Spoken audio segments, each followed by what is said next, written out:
नमस्कार। आज हम पैसे के बारे में एक ऐसी चर्चा करने जा रहे हैं जो शायद आपके सोचने का नजरिया थोड़ा बदल दे। अक्सर हम पैसे को नंबरों से जोड़ते हैं ना, निवेश चार्ट्स, बाजार का उतार चढ़ाव। लेकिन क्या हो अगर पैसा संभालने की कला वो गणित से ज्यादा शायद मनोविज्ञान का खेल हो।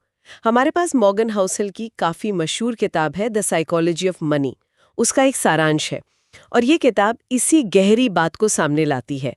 तो आज हम इसी स्रोत के जरिए पैसों से जुड़े हमारे अपने व्यवहार, हमारी सोच, हमारी भावनाओं की परतें खोलने की कोशिश करेंगे। चलिए शुरू करते हैं फिर। हाँ, ये वाकई एक जरूरी नजरिया है। देखिए, पारंपरिक जो वित्तीय सलाह होती है वो अक्सर हमें बताती है कि क्या करना चाहिए, कौन सा स्टॉक लें, कहाँ पैसा लगाएं। लेकिन ये स्रोत ये हमें एक कदम पीछे ले जाता है, सोचने पर मजबूर करता है कि हम वैसा क्यों करते हैं जैसा हम करते हैं।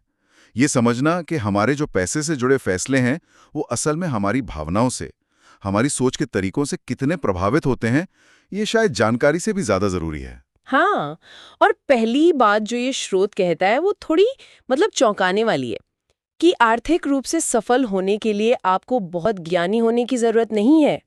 कोई फैंसी डिग्री की जरूरत नहीं है। असल कुंजी है आपका व्यवहार। है ना, ये दिलचस्प, ज्ञान से ज्यादा व्यवहार। बिल्कुल। और ये जो पारंपरिक सोच है ना, उसको सीधी चुनौती देता है। हाउसल का तर्क है कि पैसे में सफलता इस बात पर कम निर्भर करती है कि आप जानते कितना है, और इस बात पर ज्यादा है कि आप व्यवहार कैसा करते हैं। धैर्य रख पाना, अनुशासन बनाए रखना, और शायद सबसे मुश्किल, अपने लालच और डर पर काबू पाना। ये गुण जटिल फाइनेंशियल स्ट्रैटेजी के ज्ञान से ज्यादा शक्तिशाली साबित हो सकते हैं। सोचिए, एक औसत जानकारी वाला व्यक्ति जो अनुशासित है, वो शायद एक बहुत बुद्धिमान व्यक्ति से बेहतर कर सकता है जो अपनी भावनाओं पर काबू नहीं रख पाता। तो ये एक तरह से लेवल प्लेइंग फील्ड बना देता है। जरूरी नहीं कि जिसके पास सबसे मुश्किल एक्सेल शीट हो या जो बाजार की हर चाल समझे वही जीतेगा, बल्कि वो इंसान जो अपनी भावनाओं को समझकर लंबे समय तक टिके रहने का अनुशासन रखता है, उसके सफल होने की संभावना बढ़ जाती है। ये तो वाकई उम्मीद जगाने वाली बात है। सही कहा। और यह हमें स्रोत के एक और महत्वपूर्ण विचार की ओर ले जाता है। धन यानी रिचेस और संपत्ति यानी वेल्थ, इनके बीच का फर्क। हम अक्सर इन दोनों को एक ही समझ लेते हैं। हाँ बिल्कुल। आमतौर पर जब हम किसी को अमीर कहते हैं तो क्या सोचते हैं? महंगी कारें, बड़े घर, डिजाइनर कपड़े, यही सब। लेकिन ये स्रोत कहता है कि ये असली संपत्ति नहीं है, ये तो बस खर्च की गई दौलत का दिखावा है। तो फिर असली संपत्ति क्या है? असली संपत्ति हौसल के हिसाब से वो है जो दिखती नहीं। वो कहते हैं इसे अदृश्य धन, इनविजिबल वेल्थ। ये वो पैसा है जो आपने खर्च नहीं किया। अच्छा। हाँ, जो बचत खाते में पड़ा हो सकता है, स्टॉक या बॉन्ड में निवेश किया हुआ हो सकता है, या शायद वो कर्ज जो आपने लिया ही नहीं। ये वो वित्तीय आजादी है जो आपको विकल्प देती है, वो सुरक्षा जो आपको रात में चैन से सोने देती है। महंगी कार शायद आपको अमीर दिखाए, लेकिन बैंक में जमा पैसा या आपका निवेश वो आपको असल में संपत्तिवान बनाता है। ये अदृश्य धन का विचार आजकल की दुनिया में बहुत मायने रखता है ना, जहां सोशल मीडिया पर सब कुछ दिखाने की होड़ है। लोग अपनी छुट्टियां दिखाते हैं, नई गाड़ियां, महंगे रेस्टोरेंट के बिल। ऐसा लगता है जैसे सफलता का मतलब ही दिखावा हो गया है। बिल्कुल। लेकिन ये स्रोत हमें याद दिला रहा है कि असली वित्तीय ताकत वो पर्दे के पीछे है, उस बचत और निवेश में जिसका कोई शो ऑफ नहीं होता। और दिलचस्प बात यह है कि यही अदृश्य धन आपको असली आजादी की ओर ले जाता है। लेकिन उस पर और बात करने से पहले एक और व्यवहार वाला पहलू है जिस पर ध्यान देना जरूरी है। स्रोत में इसकी चर्चा है, धैर्य और लंबी अवधि की सोच की ताकत। यहां पर वो कंपाउंडिंग का जिक्र आता है। हाँ, चक्रवृद्धि ब्याज, जिसे आइंस्टाइन ने दुनिया का 8वां अजूबा कहा था। सुनने में तो ये जादू ही लगता है, लेकिन स्रोत ये भी याद दिलाता है कि ये जादू तभी काम करता है जब आप इसे भरपूर समय दें। ये कोई रातों रात अमीर बनने की स्कीम नहीं है। धैर्य शायद सबसे जरूरी चीज है इसमें। पर ये धैर्य रखना इतना मुश्किल क्यों होता है? क्योंकि चक्रवृद्धि ब्याज का असर शुरुआत में बहुत धीमा होता है, लगभग अदृश्य। पहले कुछ साल या शायद दशक तक बढ़ोतरी बहुत मामूली लगती है, और यहीं पर लोग अक्सर, आप कह सकते हैं, उम्मीद खो देते हैं। या अधीर हो जाते हैं। हाँ। वो जल्दी परिणाम चाहते हैं और जब वो नहीं दिखते तो वो या तो निवेश रोक देते हैं या फिर जोखिम भरे शॉर्टकट अपनाने लगते हैं। अच्छा। लेकिन जो लोग अनुशासन के साथ लंबे समय तक टिके रहते हैं, मतलब दशकों तक, वो देखते हैं कि कैसे उनका पैसा धीरे धीरे खुद ही और पैसा बनाने लगता है और फिर ये बढ़ोतरी तेजी से बढ़ती है।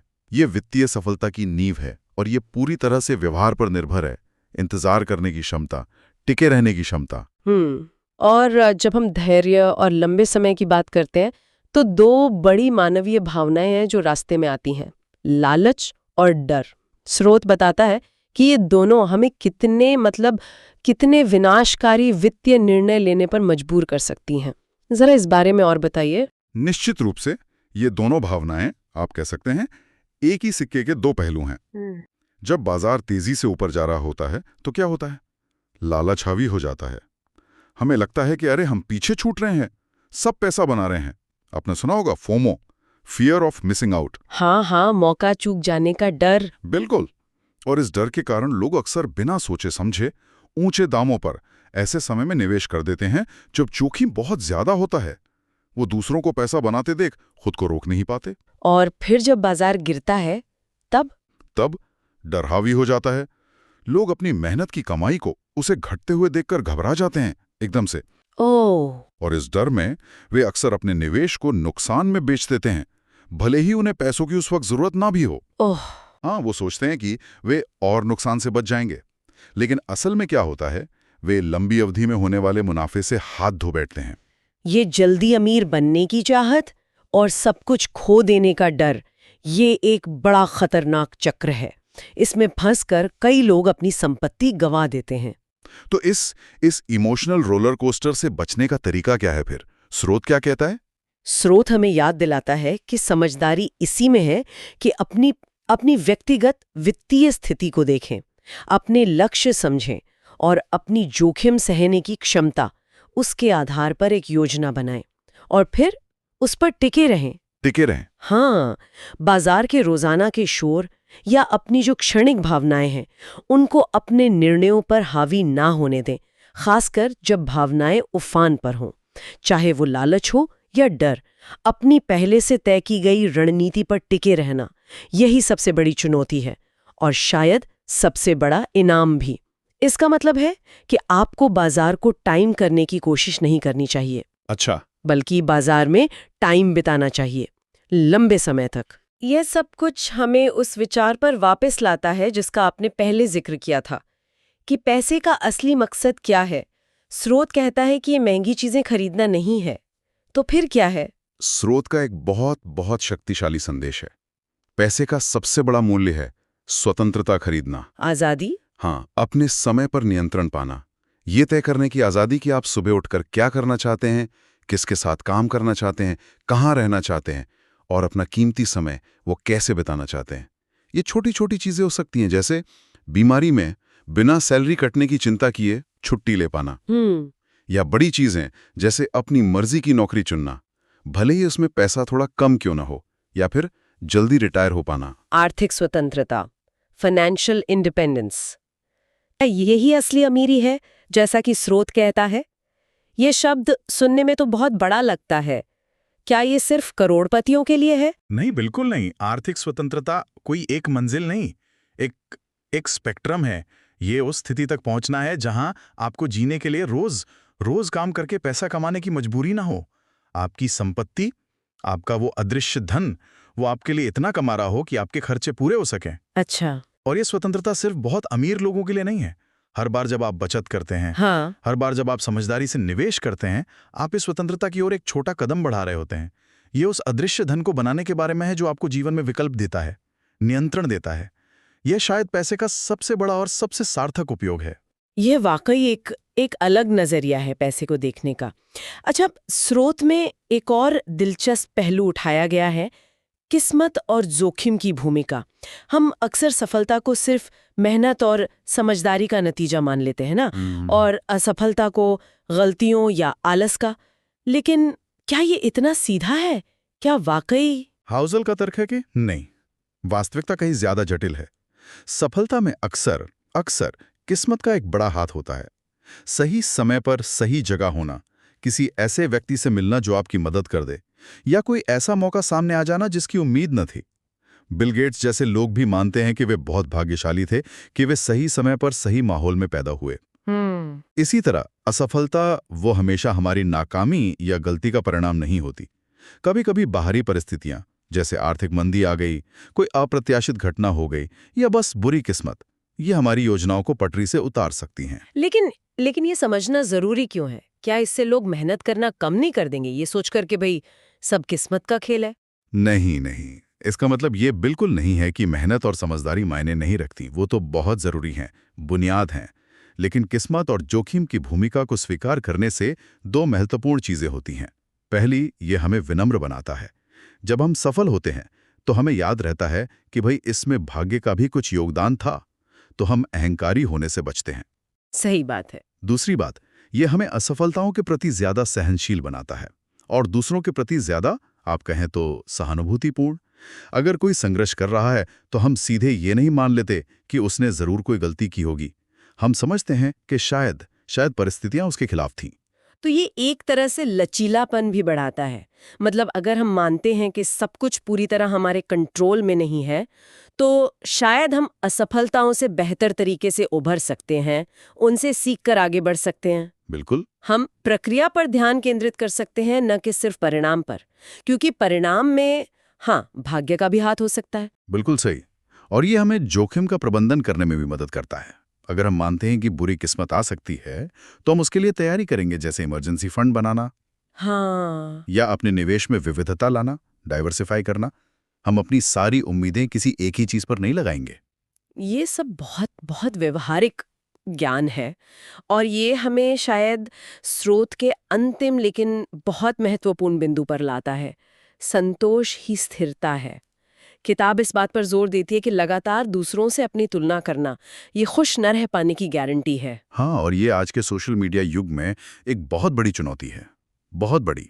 हम लगातार दूसरों की सफलताएं देखते हैं, उनकी छुट्टियां, उनकी खरीदारी, उनकी तस्वीरें।